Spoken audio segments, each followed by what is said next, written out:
Jumbi Stories and Nancy Stories Calypso. These were my introduction to local creative literature. And then there came Jamaica Kincaid. Her coming of age novella Annie John at first, which resonated with me in many ways, especially as a gal from Martha's Antigua, a stone's throw from Kincaid's childhood community of ovals. I was quite literally reading my world. I first came across the story Girl in Writing Fiction, a guide to narrative fiction by Janet Borrowing in a creative writing class at the University of the West Indies, Mona. There was an echo of that earlier connection, but intensified like a shot of pure rum. Because with allowance for generational differences, these same words could have come from the mouth of my own Dominican mother, raising her children with a mixture of parables, superstitions, and old school, I'm not trying to be your friend, firmness. By then, I knew I wanted to be a writer. So that heightened the impact of my discovery of Kincaid's words. In dreaming, I was looking for models and inspiration. And there was Annie and the titular girl. That said, I had found earlier writing models in calypso, albeit that the calypso of my childhood was a very masculine space. In an enduring and favorite calypso by my favorite calypsonian short shirt, written by my favorite calypso writer, Shelley Tobit, the artist lists among his lamentations that even women want their freedom, rioting, demonstration. Where will this end if it keeps on? But the poetry and the barefacedness of it all, Latumba's culture must be free, they can't muzzle me, sparked a fire in me before I even knew it was there. These days, I use calypso in the creative writing workshops I facilitate. Because if King Obstinate's Wet Your Hand isn't literature, and Antiguan and Barbuda literature in particular, I don't know what is. I remember reading Kincaid's young adult novel, Lucy, in a park in New York, and being seduced by its hypnotic lyricism. There was a magic in the telling, in her flow. There always is with Kincaid. The kind of magic that makes you look up from her most recent novel, See Now Then, on the bus, feeling disoriented as the world rushing by resettles around you, because her stories consume you as you consume them. The stylistic elements used to achieve that spellbinding effect were there from earliest works like Girl. Those elements and that effect of being lost in the words, as much as the music, is something calypso, the best calypso, a good Shelley Tobit calypso, delivers to your soul. I'm not suggesting a complete crossover between Kincaid and calypso, but it is canon from Girl that Benna, never to be sung on Sunday, Benna, was known to young Elaine Potter Richardson, who would become the writer Jamaica Kincaid. To whatever degree the oral tradition found in calypso, at once a colloquialism and child of Benna, was known to her, and what we know on a cultural level has the potential to influence and shape who we are, and for the creative, the expression of our art. So, to my mind, it's not a stretch to line up calypso and Kincaid, both so deeply influential in my own becoming as a writer, beside each other to explore the literary overlaps. Girl was published in the June 26, 1978 print edition of the New Yorker. Excerpts usually come from the beginning, but a recent viral social media conversation prompts me to start here. Be sure to wash every day, even if it is with your own spit. Don't squat down to play marbles. You are not a boy. Don't pick people's flowers. You might catch something. Don't throw stones at blackbirds because it might not be a blackbird at all. This is how to make a bread pudding. This is how to make dukana. This is how to make pepper pot. This is how to make a good medicine for a cold. This is how to make a good medicine to throw away a child before it even becomes a child. This is how to catch a fish. This is how to throw back a fish you don't like, and that way something bad won't fall on you. Wrapped up in that excerpt is so much familiar folk wisdom, and especially mother to girl child folk wisdom about cleanliness, about decorum, about malice, because there is an acceptance that bad-mindedness is real, about cooking up things to protect yourself, about signs to look out for so that something bad won't fall on you. Girl is rich with characterization. It has a story arc. It uses literary devices like imagery, symbolism, contrast, white versus color, and the suggestion of racism and classism within that dichotomy, lady versus slut, and the misogyny within that dichotomy. Yet it is void of narration, framed entirely as a free-flowing conversation between mother and daughter. Wash the white clothes on Monday and put them on the stone heap. Wash the color clothes on Tuesday and put them on the clothesline to dry. Cook pumpkin fritters in very hot sweet oil. Soak saltfish overnight before you cook it. I put conversation in quotation marks because girl is more a monologue with the daughter's voice squeaking through only a couple of times. But I don't sing Ben on Sundays at all and never in Sunday school. The mother is an avalanche of sound and certainty, while the daughter tries to and ultimately fights to find her voice. In that dynamic, there is a natural and familiar tension. There is too lots of local color. Example, in the island specific, for its time, vocabulary, stone heap, fritters, sweet oil, wharf rat boys, dukana, pepper pot. Folk knowledge, this is how you grow okra, far from the house because okra tree harbors red ants. Social values, no Ben on Sundays, don't eat on the street, and its juxtaposition of Western religion and other magic without contradiction. Don't throw stones at blackbirds because it might not be a blackbird at all. This is how to love a man, and if this doesn't work, there are other ways. All familiar to anyone who grew up in the Caribbean, all easily bookmarked as part of Antigua and Barbuda, primarily, but not exclusively, oral literature. There, for instance, is a rolling alliterative repetition of words, sound, phrases within the story's long, punctuated but unbroken sentence. This is how, this is how, this is how. This is how you sweep a corner. This is how you sweep a whole house. This is how you sweep a yard. A level of detail that suggests routine but is never rote because there's always more story to be found. We hear the girl's voice near the end of the story. Always squeeze bread to make sure it's fresh. But what if the baker won't let me feel the bread? You mean to tell me, you mean to say that after all, you're going to be the kind of woman who the baker won't let near the bread? The girl's inquiry, the mother's rhetorical response. Rhetorical because you can imagine there's no expectation of a response. Just don't be the kind of girl the baker won't let near the bread. However I feel about letting anyone squeeze the bread, this is undoubtedly part of the story of us. Let's turn to another story. Wet Your Hand. The classic King Obstinate, which can be Calypso, which can be found on 1973 multi-artist anthology, Super Calypso Hits Volume 1, is the story of an old school village fight between Crazy Ellen and Bigfoot Maud. Told from the point of view of a narrator who climbed up in a tambourine tree to observe the whole scenery.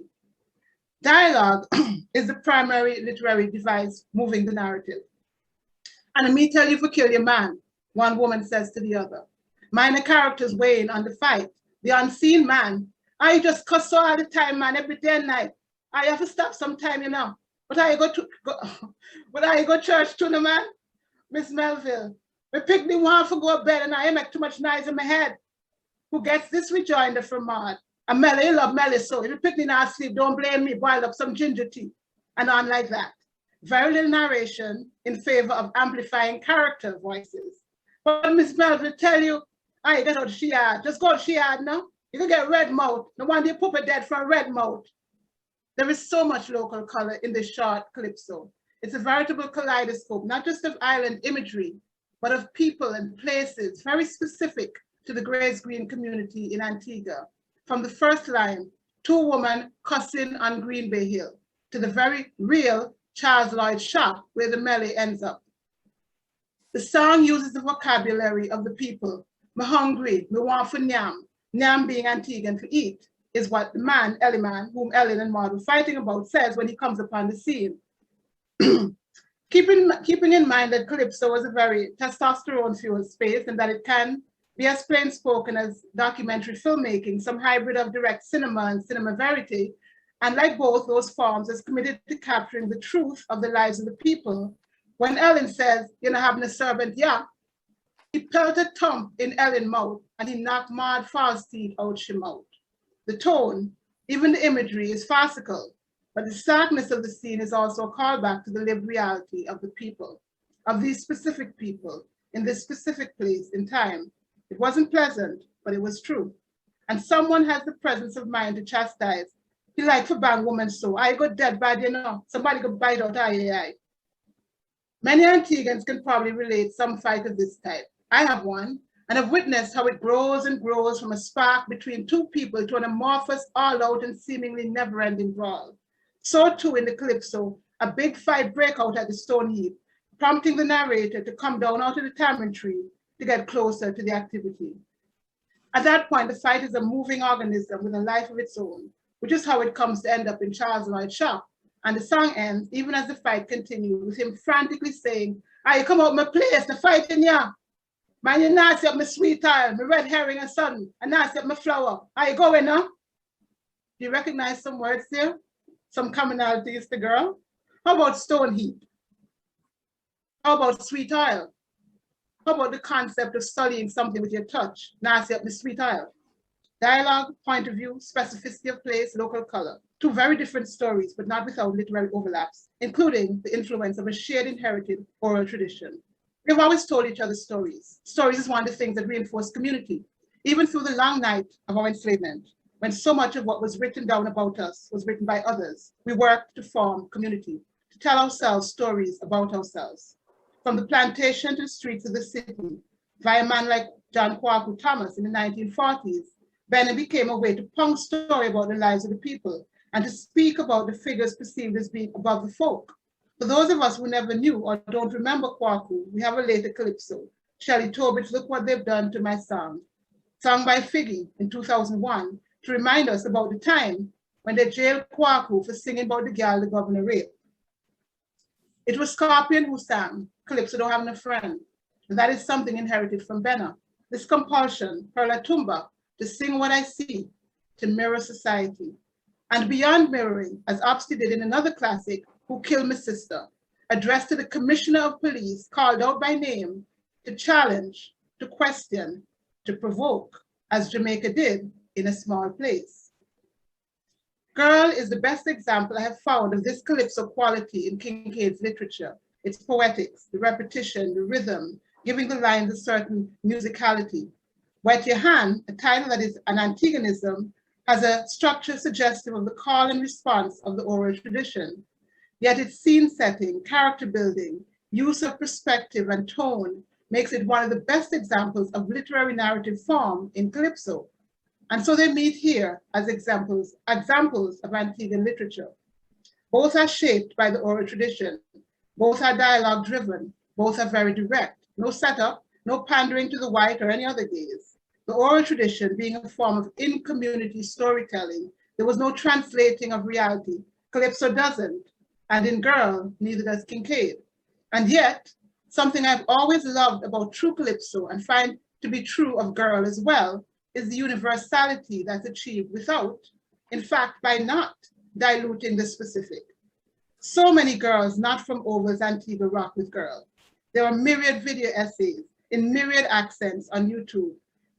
Video reenactments in which the fruit you shouldn't eat on the road lest flies follow you becomes an apple as opposed to the more likely mango, since we don't have apples of that type here in Antigua. The story doesn't concern itself with what may get lost in translation. Who understand, and who don't understand can still sort of get the picture. But that's up to them. The story are the story. And at the heart of the story, both stories, is the struggles women face in society, how they're expected to conform, how they must fight.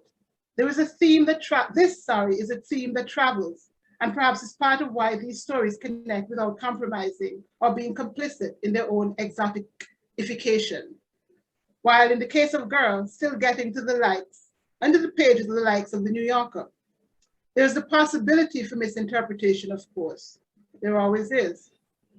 I once came across a booktuber who loved Jamaican writer Olive Sr.'s children's book, Anna Carries Water, about a girl learning to carry water on her head, and yet in exploring its themes, saw a lack of water, not abundance of love, family, missing the point of the story, beautifully rendered by Antigua descended illustrator.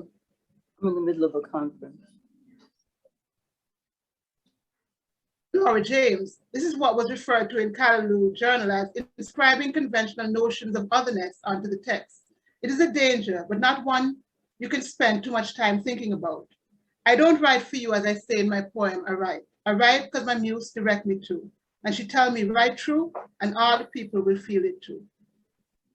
And that, she tell me, write true, and all the people will feel it too.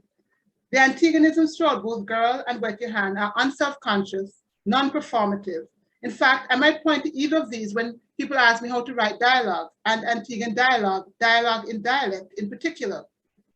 And I might say, listen to the people, how they talk to each other when it's just them being themselves. Write them how they sound, consistent with character and context, of course. Just listen to the vernacular. Don't walk barehead in this hot sun. Wet your hand and wait for me. The mother whose voice drives the narrative in Girl says okra instead of okro, harbors instead of harbor. Is it true instead of a true?